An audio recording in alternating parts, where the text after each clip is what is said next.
Guys, I am Hardik Yole from finance with Hardik में आपका स्वागत है। टुडे वी डिस्कस अबाउट एक PE ratio, face value and book value. ज़रूरी है, यस, बिकॉज जब आप लॉन्ग टर्म इन्वेस्टमेंट करते हो तो ये तीनों कॉन्सेप्ट आपके माइंड में क्लियर होना बहुत ज़रूरी है। So let's go on screen. Hello guys, हम आ गए स्क्रीन पे। What is the PE ratio? अच्छा, मैं आपको बहुत आसान भाषा में समझाऊंगा जिससे आपको समझने में बहुत आसानी रहे। अच्छा, what is the PE ratio? अच्छा, आप सोच रहे होंगे कि भाई 1 रुपीज़ का कॉइन क्यों ड्रॉ किया है। अच्छा, मैं बताता हूँ। कोई कंपनी में 1 रुपया कमाने के लिए आपको कितना इन्वेस्टमेंट करना पड़ता है वो पी रेशियो से पता लगा सकते हैं। राइट, मैं रिपीट कर रहा हूँ।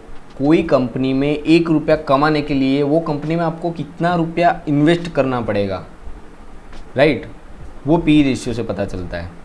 राइट, अच्छा चलो मैं आपको फॉर्मूला बता देता हूँ। PE ratio, share price upon earning पर शेयर का अलग formula, earning previous 12 month, number of shares outstanding. ये सब देखने की कोई ज़रूरत नहीं है, बिकॉज हमको स्किनर.com पे जो मैं वीडियो को एंड में बताऊंगा कि वहाँ से हमको पी रेशियो मिल जाएगा। ये सब निकालने की आपको ज़रूरत नहीं रहेगी, बट ये आपकी जानकारी के लिए मैं शेयर कर रहा हूँ। राइट, सो चलो मैं आपको एग्जांपल देता हूँ एक, जिससे आपको पता चले कि पी रेशियो क्यों ज़रूरी है। राइट, अब कोई भी कंपनी या कोई भी बिजनेस में वैल्यू और रिटर्न बहुत इंपॉर्टेंट होता है। राइट, चलो मैं आपको एक एग्जांपल दे देता हूँ। कोई एक ऑफिस है, उसकी कीमत है 12 lakh rupees. Right, second office है, उसकी कीमत है 50 लाख रुपीज़। राइट, अब मैं आपको बोलूँ कि कौन सी शॉप लेनी अच्छी रहेगी, दोनों सेम ही कैटेगरी की है, तो आप अभी ऐसा सोचोगे कि भाई 12 लाख की ले लेते हैं, दोनों सेम ही है तो ये सस्ती पड़ेगी। ओके, कोई बात नहीं। मैं अगर आपको ऐसा बताऊँ कि 12 लाख रुपीज़ में आपको 12,000 रुपीज़ मंथली रेंट मिलेगा और 50 लाख रुपीज़ वाले ऑफिस में 80,000 मंथली आपको रेंट मिलेगा, तो आप कौन सी लोगे? फिर आप कौन सी लोगे? ये लोगे, बिकॉज इसमें मैंने वैल्यू एडिशन कर दी है रेंट डाल के। सो पी रेशियो से आपको अच्छी कंपनी वाले स्टॉक्स लेने में बहुत आसानी रहेगी। राइट, देन चलो मैं आपको कुछ इसका, कोई बहुत लोग अभी मैंने जो बोला वो समझ के पी रेशियो ऊपर होगा तो ले लेंगे, पी रेशियो नीचे होगा तो बेच देंगे। नहीं, उसके लिए मैं एक एग्जांपल दे रहा हूँ। देखो, हाई ग्रोथ कंपनी, दो तरह की कंपनी हो सकती है, high growth company, low growth company. High growth company का पी रेशियो हमेशा ऊपर रहता है, लो ग्रोथ कंपनी का पी रेशियो हमेशा ऊपर नीचे रहता है। बट जब मार्केट में, सुनो आई रिपीट, जब मार्केट में हाई ग्रोथ वाली कंपनी का पी रेशियो अगर नीचे जाए, हाई ग्रोथ कंपनी वाले का पी रेशियो नीचे जाए तो उसमें इन्वेस्टमेंट करना बढ़िया रहेगा।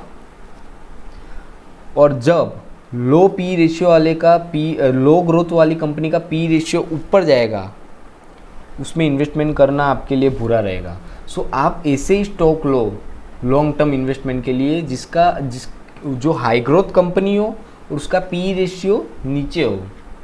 राइट, ऐसे कंपनी में ही आप इन्वेस्टमेंट करें।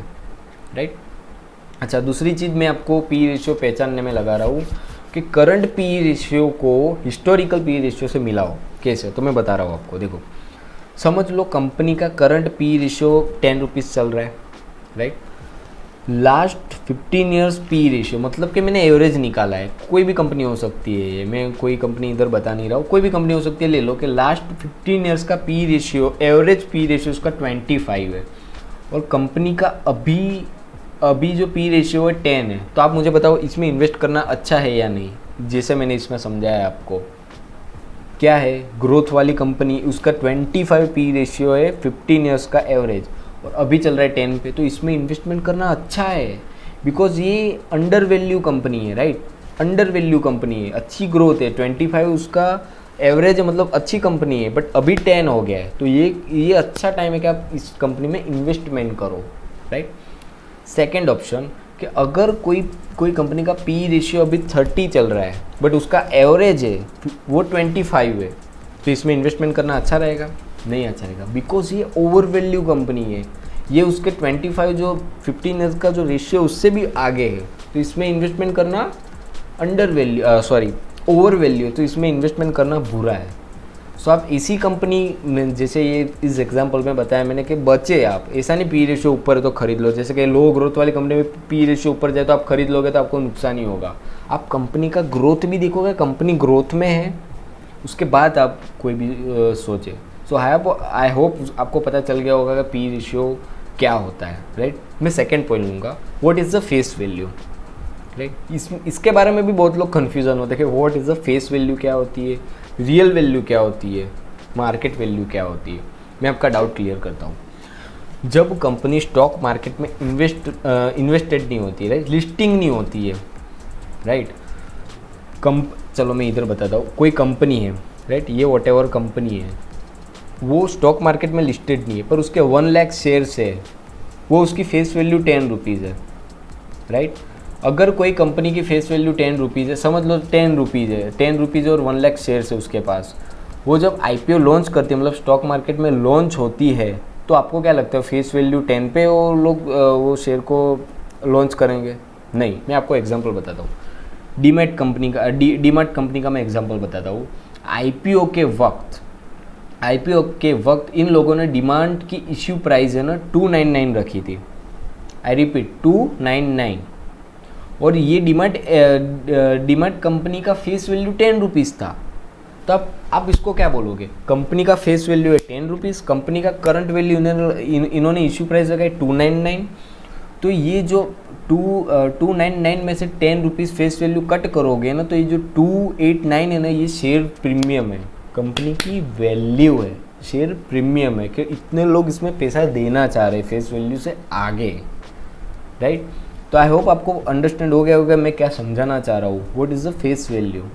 जब कंपनी के कुछ शेयर्स अपने उसके मालिक के पास होते हैं, वो कंपनी लिस्टेड नहीं होती स्टॉक मार्केट में, so is the face value, right, company की फेस वैल्यू। अच्छा, फेस वैल्यू कहाँ यूज़ होती है वो भी मेन है। अच्छा, ये पॉइंट बहुत लोगों को नहीं पता होगा कि कंपनी जब डिविडेंड देती है ना, अच्छा बहुत आपने न्यूज़ सुनी कि MRF ने 5% डिविडेंड दिया, रिलायंस ने 50% डिविडेंड दिया, राइट, वॉट एवर कंपनी ने 100% डिविडेंड दिया। तो जो डिविडेंड होता है ना, वो कभी स्टॉक प्राइस, अच्छा प्राइस दो तरह की मैंने आपको बताई। स्टॉक प्राइस जो अपने जो सेल बाय करते हैं ना, जैसे कि रिलायंस के बाय किए, सेल किए, तो उसका प्राइस होगा, जैसे कि अभी रिलायंस चल रहा होगा 2300 के आसपास चल रहा होगा, आई फॉरगेट। सो समझ लो कि स्टॉक प्राइस है ये 10, जिससे हम बाय सेल करते हैं। फेस वैल्यू जब कंपनी लिस्टेड नहीं थी स्टॉक मार्केट में, तब उसकी फेस वैल्यू 10 रुपीज़ थी, राइट। सो मेरा पॉइंट वो है कि जो डिविडेंड देती है ना कंपनी, जैसे कि कोई कंपनी बोलती है कि मैंने 80% डिविडेंड दिया है, तो डिविडेंड कंपनी फेस वैल्यू पे देती है। बहुत लोगों को ये पता ही नहीं है। बहुत लोग न्यूज़पेपर में पढ़ते हैं कि हाँ भाई ये कंपनी ने, समझ लो कि कोई कंपनी है वॉटर प्राइस, उसका प्राइस 1000 रुपीज़ है, तो ये कंपनी ने 10% डिविडेंड दिया, तो लोग क्या अज्यूम करेंगे कि 1000 का 10% कितना होता है, 100 रुपीज़ होता है, तो पर शेयर उनको 100 रुपीज़ मिले। पर ऐसा है ही नहीं। वो कंपनी की फेस वैल्यू अगर 10 रुपीज़ होगी तो 10 का 10% ₹1 डिविडेंड दिया उन्होंने। जैसे कि मैंने इधर एग्जांपल में बताया कि कोई कंपनी है, उसका प्राइस 100 रुपये है, उसकी फेस वैल्यू 10 रुपीज़ है, और कंपनी ने ऐसा बोला न्यूज़ में कि हम 80% डिविडेंड दे रहे हैं। सो जो डिविडेंड होगा ना, वो फेस वैल्यू पे होगी, राइट। डिविडेंड फेस वैल्यू पे होगी, ना कि स्टॉक के करंट प्राइस में। सो आई होप आपको क्लियर हो रहा होगा कि डिविडेंड किस पे देते हैं, पे आउट किस पे देते हैं डिविडेंड का, राइट। सो नेक्स्ट पॉइंट हम देखेंगे, व्हाट इज़ बुक वैल्यू। ये भी ऐसा थोड़ा कॉम्प्लेक्स जैसा है, बट मैं आपको इजी समझाता हूँ। अच्छा, जब कंपनी क्लोज होने वाली होती है, कंपनी कोई भी उसके इश्यू रीज़न से बंद होने वाली है, क्लोज होने वाली है, तो इन्वेस्टरों को कितना पैसा मिलेगा? मैं रिपीट कर रहा हूँ। कंपनी जब क्लोज होने वाली है, मतलब अनलिस्टेड होने वाली है, स्टॉक मार्केट में से निकल जाने वाली है, बंद होने वाली है, तो जिसने उसके शेयर्स लेके रखे उनको कितना पैसा मिलेगा वो हम पता लगा सकते हैं इससे। केस है तो मैं बताता हूँ। ये फॉर्मूला देखो, बुक वैल्यू बराबर total asset minus total liability. Company के पास जो टोटल एसेट है, कुछ भी हो सकता है एसेट में बहुत कुछ हो सकता है, राइट। कंपनी ने जो बॉन्ड खरीदे होगा, बहुत एसेट रखी होगी, सब मशीनरी सब मिला के जो टोटल एसेट है माइनस टोटल लायबिलिटी, जहाँ से उन्होंने लोन ली है, राइट, जहाँ से उनके क्रेडिटर है, राइट, कैपिटल है, ये तो टोटल एसेट जो उनकी इनकम है, टोटल एसेट में से टोटल लायबिलिटी जब माइनस करते हैं तो बुक वैल्यू आ जाती है।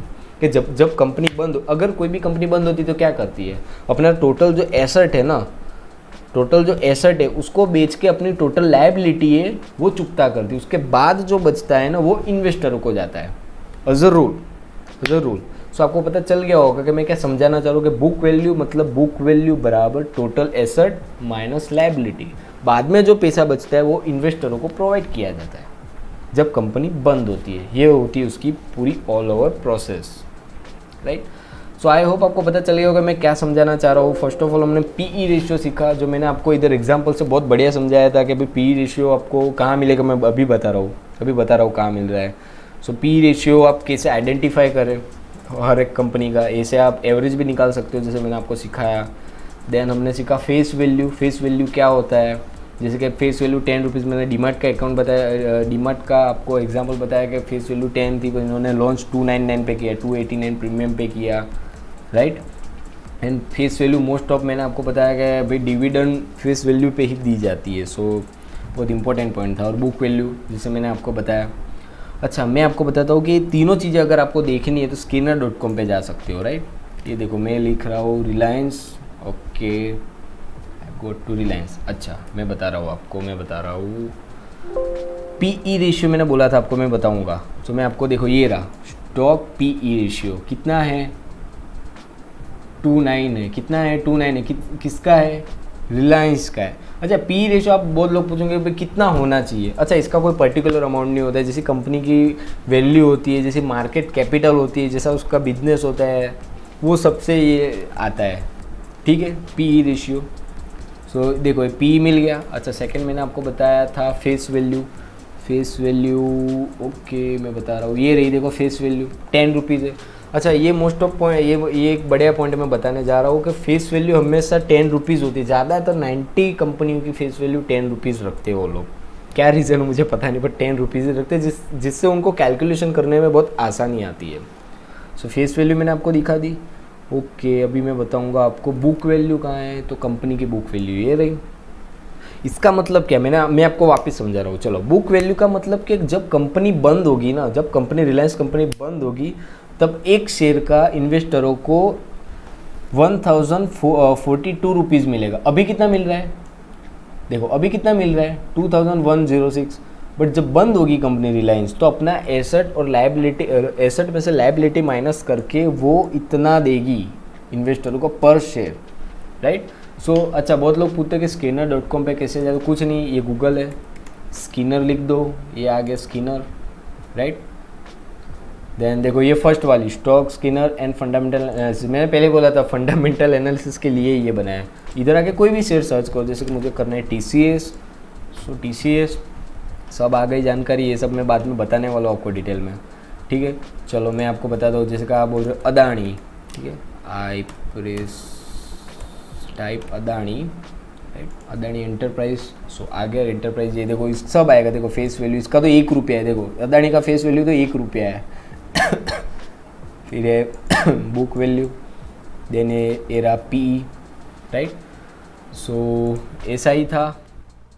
हे guys, thank you so much watching my video. I hope मैं आपको कॉन्सेप्ट क्लियर कर पाया होऊंगा। अगर ये तीनों कॉन्सेप्ट से रिलेटेड आपको कोई भी क्वेश्चन होगा तो आप कमेंट सेक्शन में मुझे पूछ सकते हैं, मैं उसका आंसर दूंगा। देन मैं एक छोटी सी टिप्स देना चाहता हूँ आपको कि अगर आप स्टॉक मार्केट में फुल टाइम ट्रेडर हो या पार्ट टाइम इन्वेस्टर हो, सो आपको 2 चीज़ें होने आपके ज़रूरी है। फर्स्ट ऑफ ऑल आता है पेशेंस, सेकेंड आता है स्किल। स्टॉक मार्केट हो या कोई भी फील्ड हो, patience and skills are important, right. So take care and believe in your self.